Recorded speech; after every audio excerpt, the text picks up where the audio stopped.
Bem, pessoal, então vamos fechar aqui a nossa aula de hoje. Agora este vídeo vai ser bem curtinho, por incrível que pareça, a seção 4.2 postulados de Einstein, tá? Que vão culminar na seção 4.3, que são as transformações de Lorentz, tá? Serão extremamente curtos. Então aqui a parte 4.2 são apenas 2 slides, nada mais, nada menos.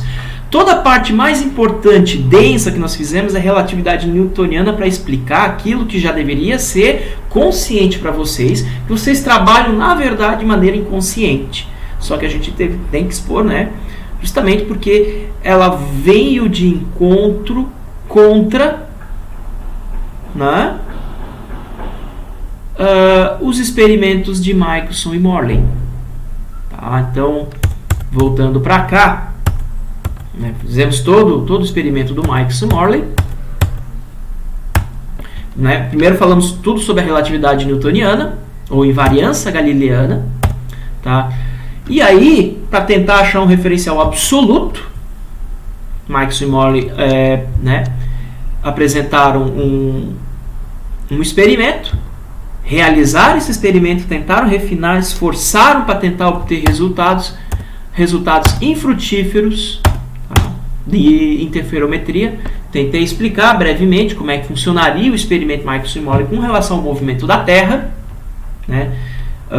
Ora, se o tempo necessário para ir e voltar dos dois braços aqui perpendiculares para causar interferência aqui, né, é diferente devido ao movimento com a Terra, haverá uma diferença de fase, havendo uma diferença de fase, haverá interferência. Basicamente será isso. Né? E, por fim, né, entramos agora aqui nos postulados de Einstein. Então, entrando no assunto postulados de Einstein, que será relativamente breve, por que pareça, no início o Einstein não estava muito preocupado com o experimento de Michelson e Morley. Tá? Aos 26 anos de idade, em 1905, tá, o Einstein, na verdade, ele foi o que a gente chama de ano miraculoso de Einstein, foi no qual ele publicou 4 artigos de grande relevância para a ciência, tá? Quebrando muitos paradigmas aí da física clássica. Tá? Entre eles aí nós temos o movimento browniano, o efeito fotoelétrico, que eu me lembro. O quarto realmente eu não lembro, tá? O professor de vocês não lembra. E o terceiro aqui é justamente esse com relação ao movimento, né, de corpos, né, a eletrodinâmica de movimento de corpos, melhor dizendo. Tá? Então, em 1905, aos 26 anos de idade, olha só, extremamente jovem, né, Albert Einstein publicou um artigo sobre a eletrodinâmica de corpos em movimento. Tá? Neste artigo ele postulou que o movimento absoluto não podia ser detectado por nenhuma experiência, isto é, não existe o éter. Volto a dizer, aquele conceito de éter, ele serviria, na verdade, como um meio para a propagação do campo elétrico e do campo magnético. E como já se sabia pelas equações de Maxwell que as ondas, que a luz eram ondas formadas por campos elétricos e magnéticos, então elas se propagavam no meio do éter. Tinha que haver um meio, né, para propagar essas ondas. Na verdade, tinha que ter um meio para haver a propagação dos campos, tanto elétrico quanto magnético. Perfeito? E era chamado de éter. Só que o seguinte, para além, tá, da parte aqui do Michelson e Morley, tinha um grande problema também que era pouco falado, mas se sabia, era com relação às leis de Maxwell para referenciais inerciais. Quais são as leis de Maxwell? Né? Temos a lei de Gauss, temos a lei de Gauss para o magnetismo, que diz que não existe monopolo magnético, temos a lei de Faraday, né, a lei de indução de Faraday, e por fim nós temos a lei de Ampère. Essas 4 leis, né, são reduzidas a 4 equações, são chamadas de equações de Maxwell, e Maxwell disse que apenas estas 4 equações são capazes de descrever todos os fenômenos da eletricidade e do magnetismo. Né? Ele conseguiu sintetizar. Tá? Então, o que acontece? O problema é que quando essas leis, essas 4 leis, elas foram derivadas, descritas e estudadas, é aquela história, não se preocupou, tá, a analisá-las com relação com relação a referenciais inerciais diferentes. O problema é que elas não funcionam para diferentes referenciais inerciais. Ou seja, por exemplo, se tem um cara andando, tá? Ele vai medir o campo magnético diferente para um sujeito que está parado com relação a ele. E isso é uma coisa bem óbvia, porque cargas em movimento com velocidade constante geram um campo magnético. Tá?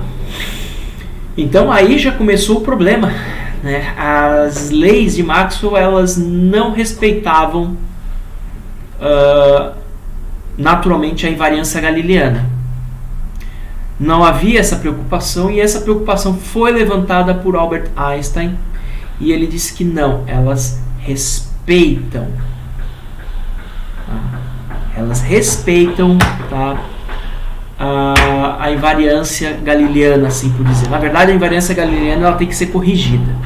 Tá? Quando a gente vai falar de invariância galileana, quando a gente for nas transformações de Lorentz, a gente vai falar o que são as transformações de Galileu.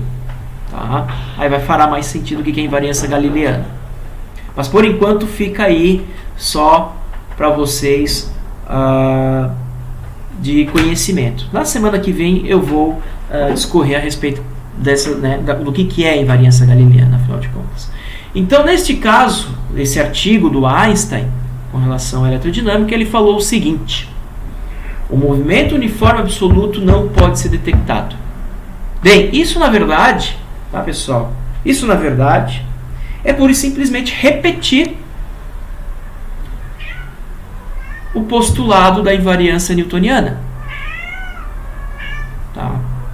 Que o movimento absoluto não pode ser detectado. Na verdade, lá, com a invariância galileana, poderia ser detectado através, tá, da luz, que era o que Maxwell e Morley esperavam. Achando o movimento absoluto, ok. Mas você não pode achar o movimento absoluto através de dois referenciais se tu não sabe se eles têm um movimento com relação ao éter. Né? Lembre que o éter seria o objeto absoluto assim esperado por eles.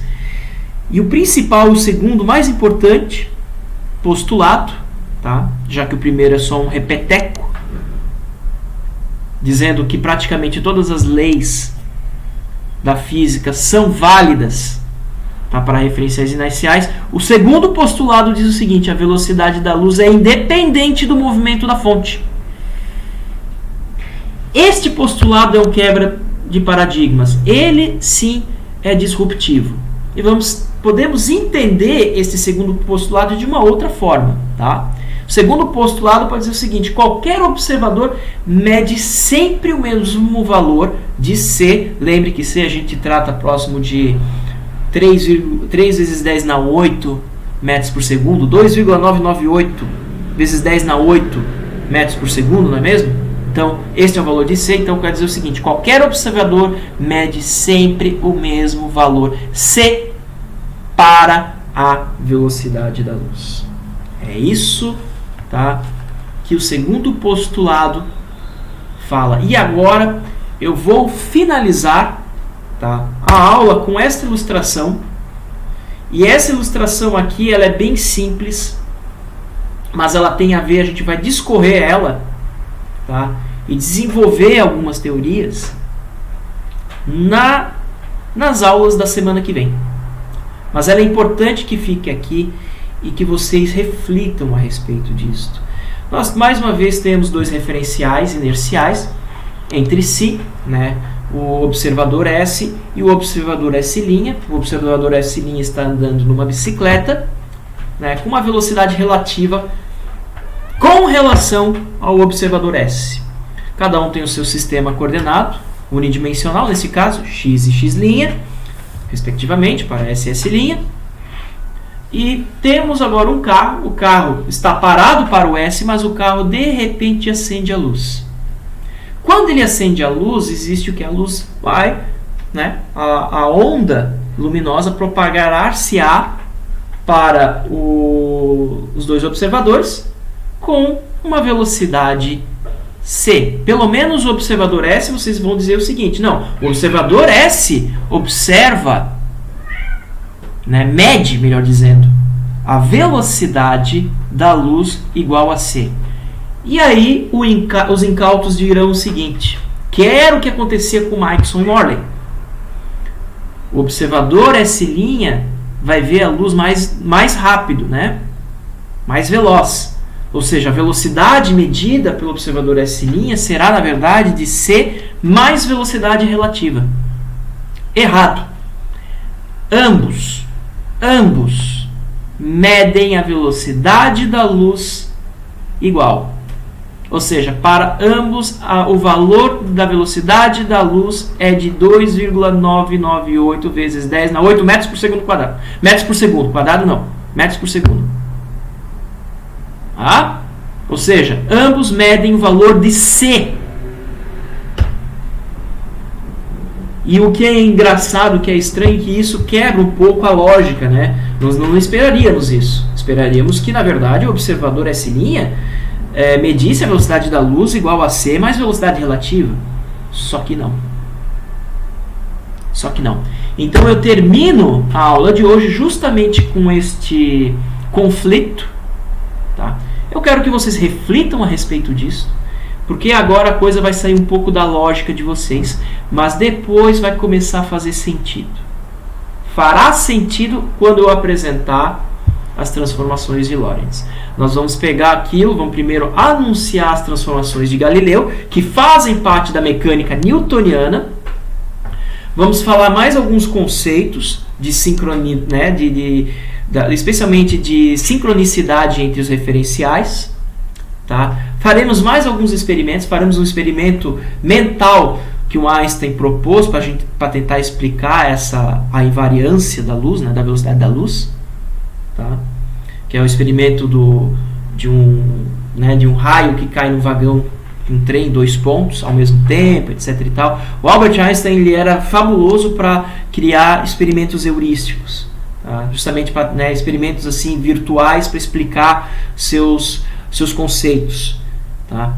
E dali a gente vai começar a desenvolver todo o equacionamento e chegaremos nas transformações de Lorentz. Beleza, pessoal? Então aqui eu fecho a aula com com esse barulho. Durmam com esse barulho. Tá? Pensem a respeito disso. Tá? Que isso aqui vai mexer então com aquilo que a gente tinha conceito até então da invariância de Newton. Invariância de Newton, acho que ela é bem plausível para vocês entenderam, mas ela vai ser reescrita agora de uma maneira diferente. Tá bom? E ela tem que ser escrita levando em consideração que para os dois referenciais o valor da velocidade da luz é medido igual a c.